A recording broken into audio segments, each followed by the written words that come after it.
The other day I spoke about my 3 biggest hopes for Star Wars Hunters, so today it seemed right that I now discuss my 3 biggest fears for the game. Before I get into that though, do make sure you are subscribed to the channel with the notifications turned on for all things Star Wars Hunters. Now my biggest concern is the pay to win complaints. Now pay to win is obviously a very hot topic with Star Wars gaming and has been ever since Star Wars Battlefront 2 launched. If you weren't around for that, so you don't really know what I'm talking about, when Battlefront 2 came out in 2017, a bunch of the hero characters were locked behind paywalls, which meant that you had to either grind the game and earn credits and buy them to be able to use them, or you could just pay real life money for crystals and buy them that way. Now in a game like Battlefront 2 where you're playing as grunt soldiers, being able to buy your way into powerful heroes is definitely a pay to win system, and that is very problematic. And that is absolutely something that should never be done in a Star Wars game, or to be honest, any game ever again. Now my worry with Hunters with this side of things is people actually themselves complaining that the game is pay to win, because whilst I do understand what they're saying and why they're saying it, I don't actually really believe it's true. So at the moment it's a bit of a confusing system because it keeps changing during the soft launch periods, but recently Diego, a new hunter, came to the game, and to get him you had to buy the battle pass, which I believe was about 1,000 crystals. Now I personally don't really enjoy having to pay for characters to be able to play as them,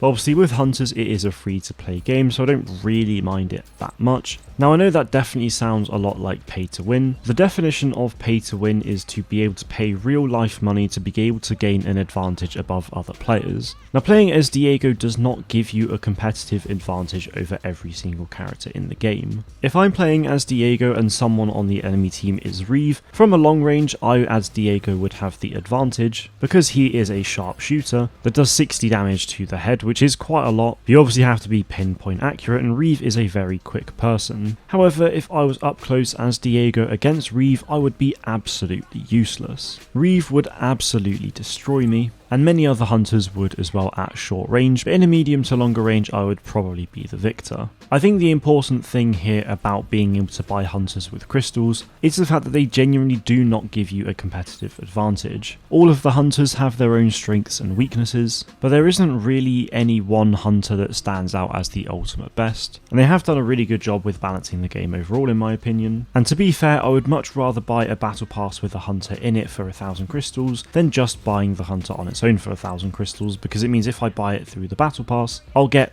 80 to 100 rewards in that as well, which is pretty awesome. So ultimately my biggest fear is people confusing this for a pay to win situation and then the game getting a lot of hate. And like I said, I totally understand the confusion, but I personally don't believe it's pay to win, and I know many others feel the same way as I do. So obviously pay to win includes microtransactions, and that's another big thing that I'm worried about. Obviously it's completely normal for a game to have microtransactions, and Star Wars Hunters is a free to play game, so it needs to have them in the game. Microtransactions are absolutely not a problem, however it is the way they are used which can be problematic. Now my biggest fear here ultimately is just that the really cool and unique content will all be locked behind paywalls. There's a lot of amazing stuff in the battle pass, but I don't mind that so much, but it's more just everything else in the store. Now I don't mind spending a little bit of money on video games that I'm really into every now and then, but ideally it's not something I'd want to do absolutely all the time. Now as a huge Star Wars fan and having a Star Wars game that has a bunch of Star Wars cosmetics, I really want to be able to say that I've got everything, but I don't want to be spending thousands of pounds on it. So my biggest hope is that I'll be able to buy these things with credits as well as crystals, but we probably will just have to wait until launch to see. Now like I said, the game absolutely needs microtransactions in order to survive and go on for longer,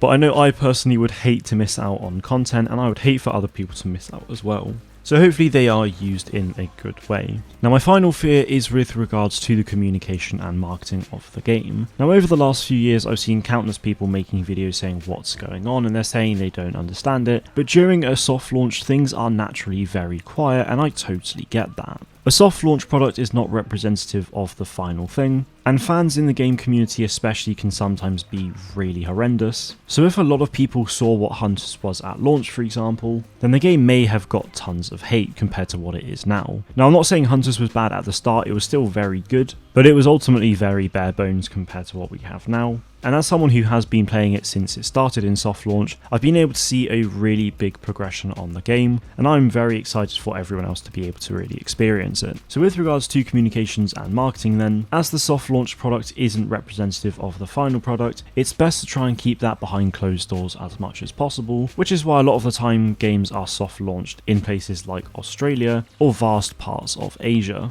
So my expectation is very much a case of when the game launches and even leading up to launch, we'll see a big push in the marketing from Zynga, but I do fear a little bit that things will be relatively quiet, and as a result a ton of people won't be able to see the game that much. But at this point I do just have to have faith in the marketing team. Star Wars Hunters really does have a lot of promise and it really is a fun game, so I don't feel like I really have an awful lot to fear with regards to all of these things, but I'd say these are the three biggest fears that I have if I was to be asked this question. Now whether you've been playing the game or not during soft launch, let me know in the comments what your biggest fears are, and depending on what they are I may already have an answer for them. But that is going to be it from me today though. Thank you all very much for watching guys, and may the force be with you always.